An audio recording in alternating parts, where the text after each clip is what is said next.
Selamat pagi. Terima kasih atas waktu dan kesempatan yang telah diberikan kepada saya. Pada kesempatan ini, saya akan mempresentasikan hasil review dari 5 artikel mengenai aliran rekonstruksionisme. Yang pertama, saya akan memperkenalkan diri. Nama lengkap saya Francisca Yoneta Demue. Saya dari program studi pendidikan IPA semester 1. Baik, yang pertama yang akan saya bahas adalah pendahuluan. Berbagai upaya untuk meningkatkan mutu pendidikan telah dilakukan oleh bangsa Indonesia. Namun ketimpangan mutu pendidikan masih saja terjadi walaupun sudah dilaksanakan program desentralisasi. Hasil penelitian Widodo menunjukkan masih adanya ketimpangan mutu pendidikan walaupun sekolah yang bersangkutan telah menjadi uji coba desentralisasi pendidikan. Upaya untuk meningkatkan mutu pendidikan perlu dibuat kebijakan pendidikan yang sesuai dengan tuntutan kebutuhan.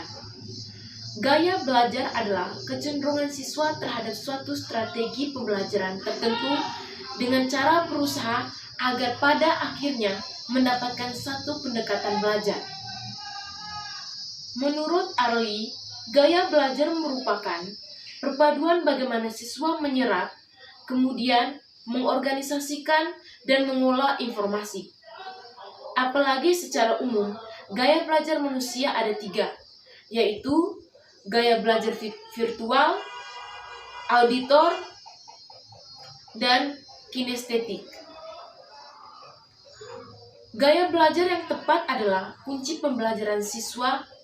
Dalam kegiatan pembelajaran, sangat diperlukan pendampingan dan bimbingan kepada siswa untuk mengetahui metode pembelajaran sesuai dengan dirinya sehingga mencapai tujuan pembelajarannya. Menurut Kurniawan, dalam proses pembelajaran, tugas utama guru adalah membimbing dan mengarahkan siswa untuk mencapai tujuan pendidikan nasional. Sugiarta et al. Menjelaskan peran filsafat pendidikan dalam membentuk perilaku, yaitu seorang guru yang memahami filsafat pendidikan dan memahami tujuan dari apa yang dipelajari siswa. Pendidikan akan dengan hati-hati dalam mempertimbangkan bagaimana siswanya belajar, apa yang perlu dipelajari siswa, bagaimana berpartisipasi aktif dalam pembelajaran, bagaimana hasil belajar siswa akan baik.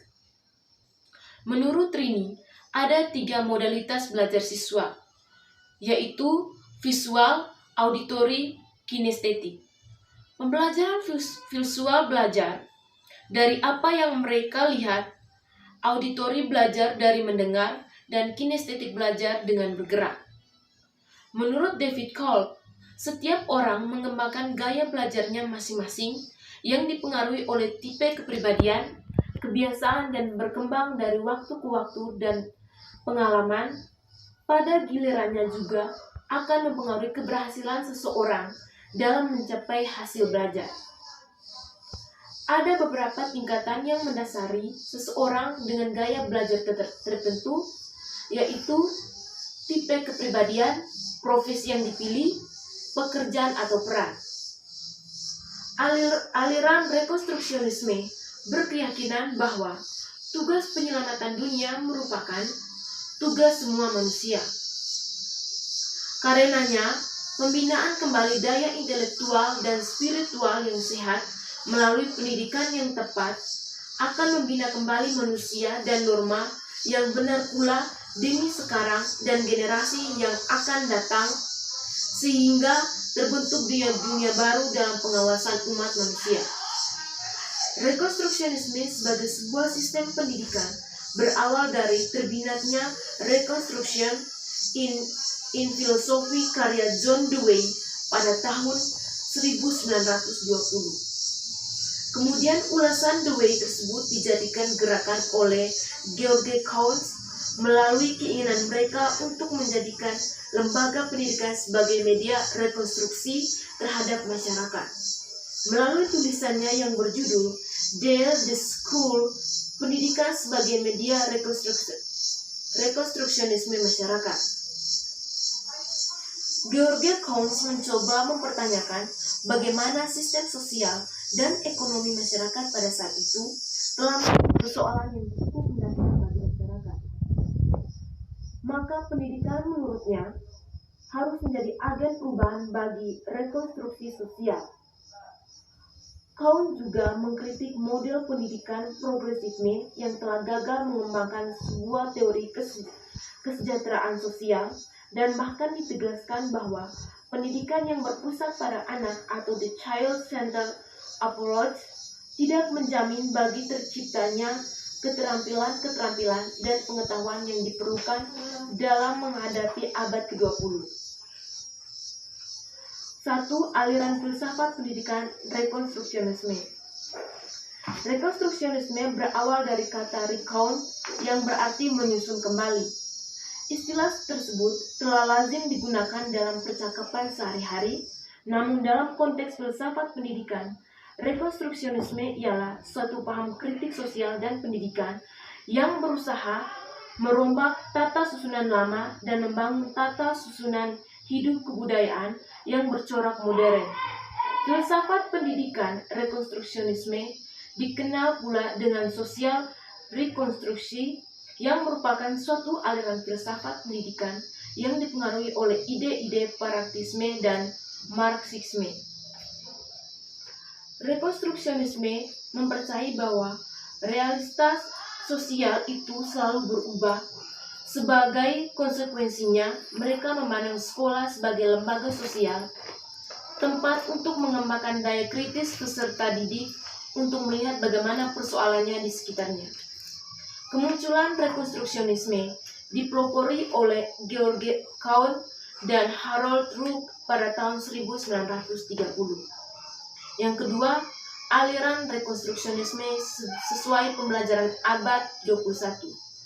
Perubahan yang muncul dalam dunia pendidikan dapat dilihat dari berbagai aspek inovasi, baik itu di dalam sistem pendidikan, media pembelajaran, pelaksanaan pembelajaran, maupun aspek yang berkaitan dengan ranah pendidikan. Menurut Daris pada tahun 2019, salah satu yang dapat dilihat adalah perubahan kurikulum di Indonesia dilakukan dan perkembangan teknologi pembelajaran abad ke-21 yang merupakan penyempurnaan dari kurikulum berbasis pendidikan karakter dan kompetensi. Perubahan terjadi karena adanya perubahan perkembangan teknologi dan meningkat kompetensi, sehingga akan mempengaruhi keberlangsungan pendidikan di masa yang akan datang. Keberadaan teknologi tentunya menguntungkan juga bagi dunia pendidikan. Perkembangan teknologi salah satunya dalam media pembelajaran sangat berguna dalam proses belajar untuk mendukung kurikulum merdeka dan sesuai dengan perkembangan abad ke-21. Menurut Maulita dan Erita, ilmu pengetahuan didapati dengan perkembangan iptek yang semakin maju bisa berpengaruhi pada pembelajaran peserta didik. Pendidikan sekarang telah memasuki dunia teknologi, membuat kegiatan pada saat pembelajaran menuntut untuk menggantikan cara lama seperti metode ceramah menggantikan dengan penggunaan media pembelajaran. Yang ketiga, solusi dalam menghadapi kemajuan perkembangan zaman. Ada beberapa cara untuk mengatasi permasalahan sekitar pendidikan berbasis teknologi dan kesiapan sumber daya manusia dalam sistem pendidikan Indonesia. Hal ini untuk membantu siswa dalam menggunakan teknologi, membimbing pendidik dalam menggunakan teknologi di kelas, dan memberikan informasi kepada semua pendidik sehingga mereka dapat menggunakan untuk meningkatkan pembelajaran. Untuk pelatihan pembinaan dan evaluasi yang berkelanjutan, mempersiapkan guru untuk merancang pembelajaran yang kreatif dan inovatif yang memungkinkan anak-anak menjadi kreatif, memecahkan masalah, meningkatkan literasi, bekerja sama, dan melatih pemikiran kritis. Yang keempat, penerapan teknologi dalam pembelajaran. Siswa harus mampu menyesuaikan diri dengan kurikulum yang menekankan pembelajaran berbasis adaptasi teknologi. Hal ini menegaskan agar siswa harus mampu menggunakan keterampilan teknologi baik dalam jangka pendek maupun jangka panjang dalam berbagai konteks. Hal ini bertujuan untuk membawa perubahan ke arah modern. Teknologi dapat diperankan untuk membantu siswa belajar dengan munculnya platform digital untuk membantu guru dan peserta didik, yaitu e-book, multimedia, interaktif, dan bahan ajar elektronik. Menurut rekonstruksionisme, inklusi dan proses pendidikan harus menggantikan kerangka yang sudah ketinggalan zaman dan menciptakan kerangka baru bagi kehidupan budaya dalam penggunaan teknologi pembelajaran. Kesimpulan, menjawab tantangan kemajuan dunia pendidikan yang sejalan dengan aliran filsafat rekonstruksionisme, solusi terhadap permasalahan saat ini dikembangkan dengan upaya yang handal, fleksibel, dan responsif merupakan salah satu hal yang perlu dilakukan dalam menghadapi pendidikan berbasis teknologi. Oleh karena itu, mempersiapkan para pendidik untuk menggunakan teknologi modern dan memaksimalkan tantangan pendidikan. Keterampilan yang dimaksud adalah kemampuan memanfaatkan teknologi guru guna menunjang dan mengarahkan siswa dalam penggunaannya. Beberapa pengaruh perkembangan teknologi dalam pembelajaran dari cara pandang aliran rekonstruksionisme, filsafat rekonstruksionisme futuris untuk pendidikan Indonesia. Aliran rekonstruksionisme sesuai pembelajaran abad 21, solusi dalam menghadapi perkembangan zaman, penerapan teknologi dalam pembelajaran sesuai dengan kurikulum merdeka terwujud profil Pancasila. Baik, berikutnya saya akan mempresentasikan tokoh-tokoh dalam aliran filsafat pendidikan, yaitu Ki Hajar Dewantara. Yang pertama, bagian pendahuluan. Filsafat pendidikan secara harfiah mengandung substansi filsafat dan pendidikan. Filsafat berasal dari kata philos yang artinya cinta dan sophia yang artinya kebijaksanaan, bahasa Yunani yang menjadi asal muasal kata dari filosofi atau filsafat. Filosofi berarti cinta akan kebijaksanaan. Filosofi dikatakan sebagai ilmu yang menjadi dasar dari seluruh ilmu yang menjadi panutan manusia. Tanpa adanya sebuah filosofi, maka ilmu yang lain tidak akan berkembang. Filosofi dapat berguna untuk mengentaskan manusia dari kehilangan jati diri yang memiliki sebuah tujuan dan arah. Secara stereotip, filsafat dapat dipandang sebagai berpikir reflektif, kritis terhadap sesuatu realita dalam rangka mencari kebenaran atau kebijaksanaan. Di sisi yang lain, pendidikan adalah upaya mengembangkan potensi-potensi manusiawi peserta didik, baik potensi fisik, potensi pencipta, rasa maupun karsanya, agar potensi itu menjadi nyata dan dapat berfungsi dalam perjalanan hidupnya. Dasar pendidikan adalah cita-cita kemanusiaan universal. Pendidikan bertujuan menyiapkan pribadi dalam keseimbangan, kesatuan, organis, harmonis, dan dinamis guna mencapai tujuan hidup kemanusiaan. Filsafat pendidikan adalah filsafat yang berguna dalam studi mengenai masalah-masalah pendidikan. Pandangan filsafat pendidikan sama dengan peranannya sebagai landasan filosofis yang menjiwai seluruh kebijaksanaan pelaksanaan pendidikan. Sangat erat kaitannya di mana filsafat mencoba merumuskan citra tentang manusia dan masyarakat, sedangkan pendidikan berusaha mewujudkan citra tersebut. Pendidikan adalah upaya mengembangkan potensi-potensi manusiawi peserta didik, baik potensi fisik, potensi pencipta, rasa maupun karsanya. Dalam menerapkan filsafat pendidikan, seorang guru sebagai pendidik, dia mengharapkan dan mempunyai hak bahwa ahli-ahli filsafat pendidikan menunjukkan dirinya pada pengelolaan yang menyangkut masalah perumusan tujuan, kurikulum, organisasi sekolah, dan sebagainya. Dan para pendidik juga mengharapkan dari ahli filsafat pendidikan suatu klasifikasi dari uraian lebih lanjut dari konsep, argumen dirinya, literatur pendidikan, terutama dalam kontroversi pendidikan sistem-sistem, penguji kompetensi minimal, dan kesamaan kesepakatan pendidikan. Brubaker mengemukakan tentang hubungan antara filsafat dengan filsafat pendidikan.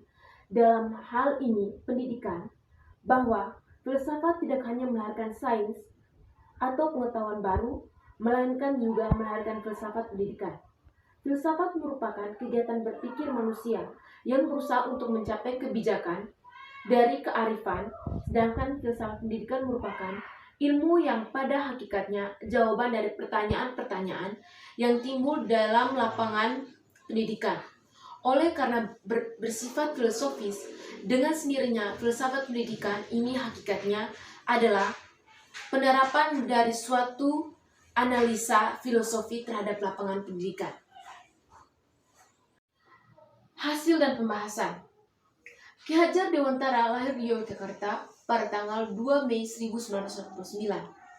Terlahir dengan nama Raden Mas Suwardi Suyaningrat, ia berasal dari lingkungan keluarga keraton Yogyakarta.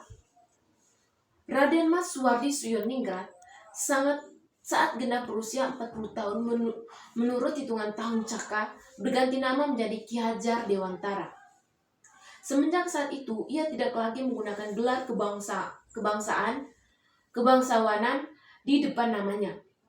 Hal ini dimaksudkan supaya ia dapat bebas dekat dengan rakyat, baik secara fisik maupun hatinya.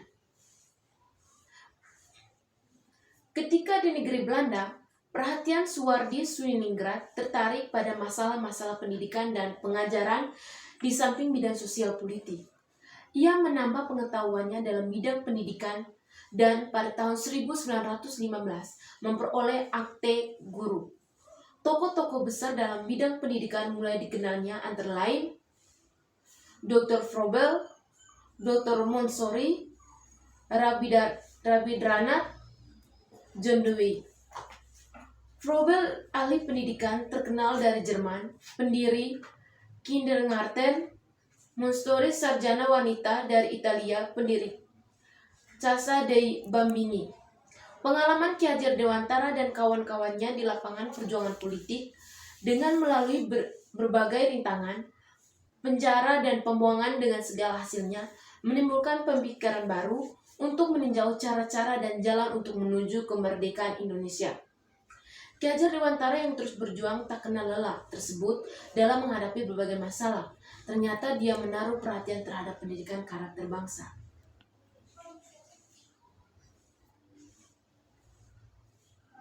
Dalam perjuangannya terhadap pendidikan bangsa, Ki Hajar Dewantara mempunyai semboyan, yaitu Tutburi Handayani, atau dari belakang seorang guru harus bisa memberikan dorongan dan arahan.